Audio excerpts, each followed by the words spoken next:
Hey everybody, it's Scott Shetler here at Extreme Performance Training Systems.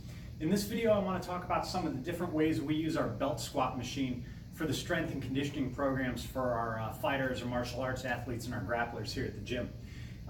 Obviously the first thing that we can do with the belt squat machine is the actual belt squat exercise itself. So I just want to demo a couple reps and talk about a few key pointers for that exercise. One of the biggest mistakes that I see people make when they get into our belt squat is that once they get the belt attached to the hips, they set up too far back on the machine so that the belt is actually pulling them forward out of the bottom of the squat. And that's a mistake because you're not getting the appropriate loading on the legs and the hips. So it's really important that when you're doing this exercise and you're using a belt squat that's a pulley driven machine like the one that we have here, you want to make sure that you're standing over the hole in the deck, because the further you get away from that, the more the weight on the machine is actually just going to pull you forward and assist you out of the bottom of the squat. So it makes the movement very, very easy. Now the actual exercise, the belt squat exercise is really good if you've got a shoulder injury and you can't put a barbell on your back, or you've got a back injury and you can't have any compressive loading on your spine. The belt squat actually takes all that pressure off the back that you would have with a regular barbell back squat. The weight is loaded onto the hips by wearing the belt on the machine around your pelvis, and then you kind of clip into the bottom here so that the weight is actually pulling down on the pelvic complex, and what it's doing is actually realigning your pelvis, and it's tractioning your lumbar spine. So there's a bit of a therapeutic benefit from doing this exercise as well. Plus, it's just a great exercise to strengthen up the hips and the legs. Now we do most of our squats in the belt squat to a box. So we've got a box, just a bunch of different mats that we can adjust to different heights based on how low or how high we want to do our squats. Most of our squats are done to about a parallel position. So for the regular belt squat exercise, you just clip into the machine. And like I said, the weight's going to load onto the hips. You don't wear the belt up around the waist, you actually wear it around the pelvis. So once you get set, you just unrack the weight, pull the pin out to get your range of motion. We like to go with a nice wide stance here, and then we just sit back into the box, pausing, and then driving the hips forward.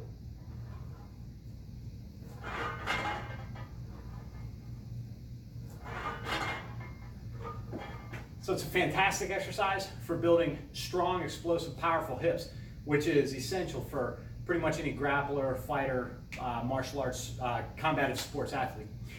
Again, some tips: make sure that you don't set up too far back in the machine. A lot of times people will get way back here, and you see the machine is actually pulling me forward. So when I drop way back into my squat and I come out of the bottom, the weight's actually going to pull me forward and assist me in getting off the box.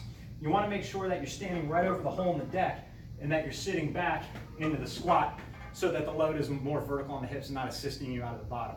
So that's the regular belt squat exercise. What I want to look at now are some variations that we use in the machine with different types of walking drills and different loaded carries and some of the other special exercises that we use. So one of the things that we like to do, and I actually learned this from Louis Simmons at Westside Barbell, so all the credit goes to him on a lot of these belt squat variations that we use here at my training center. One of the things that we like to do is we like to walk in the belt squat. All right, so that's simply, once you get the weight loaded onto your hips, with the walking, all you're going to do is walk forward and backwards on the deck of the belt squat machine, pushing out on the sides of the feet. And what you're going to find is this builds up the glutes, builds up the hamstrings, the quads. So as you're walking, you're kind of pushing out on the sides of the feet, walking forward. I'm feeling this a lot in my hamstrings and my glutes. And then as I walk backwards and I get behind where the belt, where the pulley comes out of the deck, I'm feeling this a lot more in my quads, in the area right above the knee. So you're just going to walk, pushing out on the sides of your feet, forward and backward on the machine. And this is fantastic for building up strength in the lower body around all the joints, the ankles, the knees, and the hips. And you'll feel this, everybody that I put in this, they immediately feel this in the glutes. So this is one of the best exercises for building up the hips, just simply walking in the belt squat machine. Now on top of that, you could do a variety of loaded carries. So I want to look at some of those exercises as well as some of the lifts that we do in the belt squat next. We use kettlebells quite a bit here at the training center. It's one of our favorite strength conditioning tools. And one of the things that we like to do is perform a lot of kettlebell work here in the belt squat. So we'll take a regular kettlebell exercise like a swing, a clean, snatch or a half snatch or something like that, clean and press, And when we do it in the belt squat, we get some extra loading on the hips. So in addition to the movement that we get from the kettlebell, the hip extension, as well as the work on the upper back and the legs, that's magnified by having the load of the belt squat attached to our hips. So I'm just going to demonstrate a few reps of some regular kettlebell exercises that we'll do in the belt squat. So you could just do regular kettlebell swings, getting some extra load on the hip joint. You can do some cleans. You can do snatches and half snatches. And then you can even just do some rack walks where we hold the kettlebells at the chest. And then we go back to our walking. And this puts a great load on the chest, makes breathing really, really hard. It's great as a form of conditioning, and we'll use a lot as finishers at the end of a training session. In addition, you could do something simple as like a farmer's carry with some heavier kettlebells and just walking back and forth in the belt squat. It's gonna get all the benefits of a regular farmer's carry, the grip strength and everything, the leg strength, plus you got the added benefit of having the belt pulling down your hips, so you're getting that extra work on the legs, on the hips, as well as the therapeutic benefit from tractioning the lumbar spine. So those are just some of the ways that we utilize kettlebell training here in our belt squat machine. All right, some of the other varieties of loaded carries that we like to do are bear hugs with a heavy bag and also some heavy medicine ball carries. So the benefit to these are that they require you to drive your hips forward as you're carrying an odd object. This is going to build great strength in the upper back, the arms, the grip, because there's not a good way to handle these weights. Plus, by driving your hips forward as you're walking, we're getting a lot of extra load on the hips. So like I said, one of our favorite ones is the bear hug carry with the heavy bag.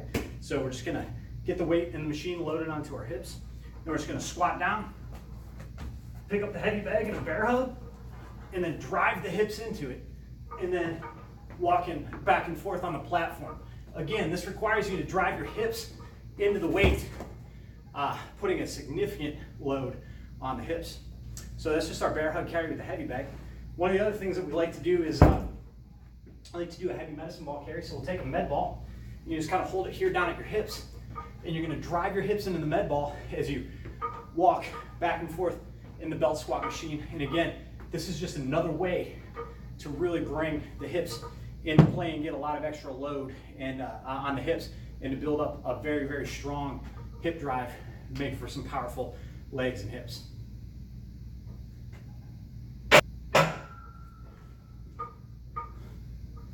All right, one of our favorite loaded carry variations here is to use the Banbell bar. If you don't know what the Banbell bar is, it's a bar that's made out of bamboo, and you load it by hanging weights with bands from the bar. So what this does is it creates a really chaotic response in the bar.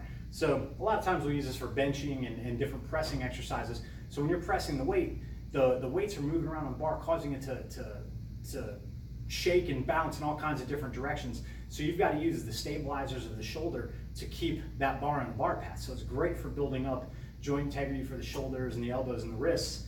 But one of the things that we like to do here in the belt squat is we'll use this for a couple different loaded carries. The main ones that we like to do are overhead walks, where we'll hold the Banbell bar locked out overhead as we walk forward and backward on the platform. Again, it brings in the stabilizers of the shoulders, brings the torso into play to a huge degree, because as that bar's moving around, you're really firing all the muscles in the torso to help stabilize the weight. Plus you're getting the conditioning from walking back and forth on the platform. So the three types of carries that we like to do are the overhead carries. We like to pick up the bar in a Zercher carry. We're holding the bar in the crook of our elbows. And then we also like to hold the bar as if we just finished a curl up nice and high like that. And that puts a lot of stress on the shoulders. It's great for fighters as it builds up the shoulder muscular endurance for the guard position. So here's a little demonstration of those three exercises. The first one is the overhead walk. So you're going to pick the Banbell bar up, get it overhead, lock it out, and you can see it's already shaking to a large degree. And then you're just going to walk back and forth on the platform. And you can see as I'm walking, the bar's going crazy. It's requiring my shoulders and all the muscles in my torso to come into play to stabilize the bar. The second lift that we like to do is to pick the bar up like we finished a bicep curl. And again, this is going to place a lot of stress on the shoulders, so it's great for building up the muscular endurance for the shoulders for fighters and kickboxers. So you just pick the bar up, curl it up above the chest, and then you can go ahead and walk. And you see that movement creates a very chaotic effect on the bar, causing you to bounce all over the place. And then the last lift that we like to do is the Zercher carry. So this one, you're gonna squat down and pick up the bar on the crook of the elbows in a Zercher lift. Pick it up, and then you just do your walk. And again, you can see the weights start moving to a large degree, causing the muscles of the torso to really fire to stabilize the weight as you're doing the walk to build up the hips and the leg muscles.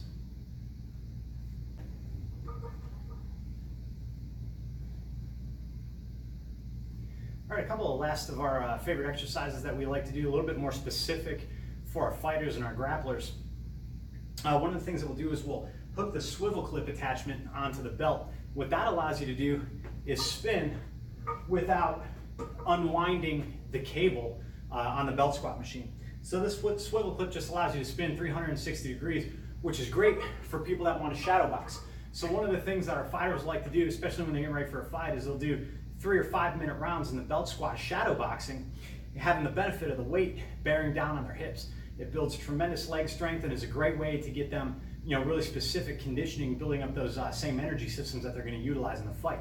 So just by simply attaching the swivel clip to the belt squat, you can spin 360 degrees and it'll open up a lot more doors for you if you want to work some shadow boxing as well as some striking exercises in the belt squat as well. We might get somebody to hold some pads and the fighters will do some pad work, then they'll walk into some shadow boxing. We'll just mix it up, creating a lot of variety to help them with their conditioning as they're getting ready for a fight or a contest. The other thing that we like to do is we'll take either a ball or a foam roller, just something that can be squeezed, and we'll work some different choking exercises on it. So one of the things, when you're trying to build up the strength of the elbow flexors for choking and you're trying to build up the muscular endurance for those muscles, just doing high repetition bicep curls isn't going to do it.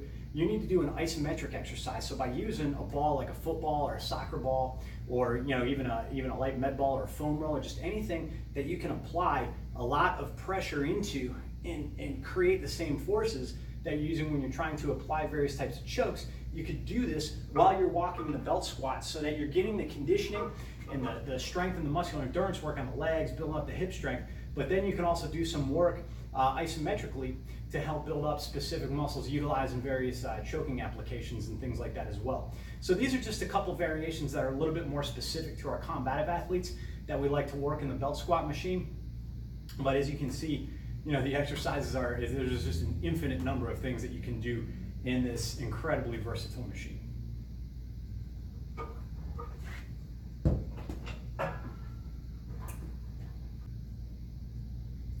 All right, so that's just a brief look at some of the exercise variations that we like to use our belt squat machine for our fighters and our combative athletes and our grapplers. The number of exercises really is infinite. It's really as much as you can come up with. I mean, you can mix all kinds of barbell exercises, kettlebell exercises, med balls, body weight, striking drills, pummeling drills. Just, like I said, the options are endless. But that's just a look at some of the different variations of the loaded carries, as well as the regular belt squat exercise itself. So hopefully this video gave you some ideas. If you're lucky enough to have a belt squat at your training center, if not, I highly recommend getting one. Some of the newer models, we got this one a while ago, but some of the newer models like the Westside Barbell Athletic Training Platform has adjustable side rails that you can, position for different heights so you can do different deadlifts and pulls off of. They got band peg attachments. They're just a lot more versatile as far as the ways that you can implement them with various exercises. But we'll even get around that. Like we'll deadlift with barbells off of our pins, even though they're not adjustable. We just put different height blocks in there and stand on them. So it's a little bit more work, but you can get a really similar effect. But again, you're really limited by the scope of your imagination, but it's an incredibly versatile piece of equipment. One, it's great for the lower back. So if you've got shoulder injuries and you can't barbell squat, or you've got a back injury and you can't back squat, the belt squat actually acts a little bit more therapeutically because the way the belt pulls on the pelvic complex tractions out the lumbar spine while you're doing your squats, while you're doing your walking and loaded carry exercises. As far as programming goes, we'll use the belt squat machine. We'll max out on it. We'll just work up to a max and maybe a box squat or a free squat even. We'll sometimes use it for our dynamic effort work. Just loop a band around around one side of the weight carriage under the machine, then up to the other side so you can get some band tension on there depending on the band you use. We usually use between about 70 and 120 pounds of band tension on the machine based on the strength of our athletes, but we'll do our dynamic effort work in here. We'll do our box squats for 5 sets of 5 with about 50 to 60% of a 1 repetition max, so we can work that rate of force production work, which is fantastic for building speed and power in the hips. Again, like I said, we do some max effort work. We'll work up to a max effort repetition, or we might do a heavy triple or a heavy 5, which builds up strength and strength endurance in the hips and the legs, again, without having to load the shoulders and the back. If you're a combative athlete, you might have some shoulder injuries, you might have some mileage on your shoulder, you might have some shoulder mobility issues. So by not having to externally rotate the shoulders to put a barbell on the back is a great benefit, which makes this machine a must-have if you're a combative sports athlete or even a contact athlete like a football player. Then you saw some of the different loaded carries that we get into and some of the kettlebell exercises. Again, what we usually do is we do timed sets when we're doing our walking and our loaded carries. So you could go really heavy as far as the weight goes and do shorter walks, like maybe 30 seconds to a minute. And as you can decrease the load and you can work up longer and longer durations. We've even had people go as high as 10, 12, even up to 19 minutes. One of the grapplers who used to train with us, Logan, on his 19th birthday, he came in, he did 19 minutes straight of alternating between walking for a minute and a loaded carry for a minute. We just picked a variety of exercises, and that's how he wanted to celebrate his 19th birthday, but it was brutal. And he had his body weight in weight on the weight carriage. He weighed about 155, so 155 pounds on his hips, doing a variety of loaded carries and walks for 19 minutes straight without stopping. That's an amazing display of leg strength and hip strength right there. So again, the longer duration you go, you lighten up the weights, or you can go a lot heavier on the weights for shorter durations. Again, the possibilities are infinite. I can't tell you, I'd known about belt squats for a long time. I always thought they were just kind of a waste of space, because I thought if I want to do a belt squat, I'll just get a belt, hang a kettlebell from it. It could stand on 2 plyo boxes. Yeah, you can do that for the actual squatting exercise. But when you get the machine like this that has the pulley system, it allows you so much more versatility with all the different types of walking and loaded carries, the sparring drills, the shadow boxing drills, the pummeling drills, partner assisted drills. There's so much that you can do, and I highly recommend working this machine if you have access to it, or getting one if you're a studio or a facility owner. You get a tremendous benefit from it. Your athletes will thank you. For more information on belt squats, Westside Barbell has published a lot of information. That's where I learned about the machine from, on a visit to learn from Louis himself up there. And that's when I was sold on the machine. Incredibly versatile. They publish all kinds of information on it. They sell one of the best belt squat machines on the planet, their athletic training platform. So definitely look there if you want some more information on belt squats and exercises. And if you've got any specific questions, feel free to email me at scott@eptsgym.com. I'll put my email down in the notes below this video. If you got any questions about the machine or some of the exercises that we do, or if you just want to pick my brain about it a little bit, I'd be more than happy to talk to you about it. So hopefully you enjoyed this video. Hopefully you are sold on this versatile piece of strength training equipment. Until next time, stay strong and stay healthy.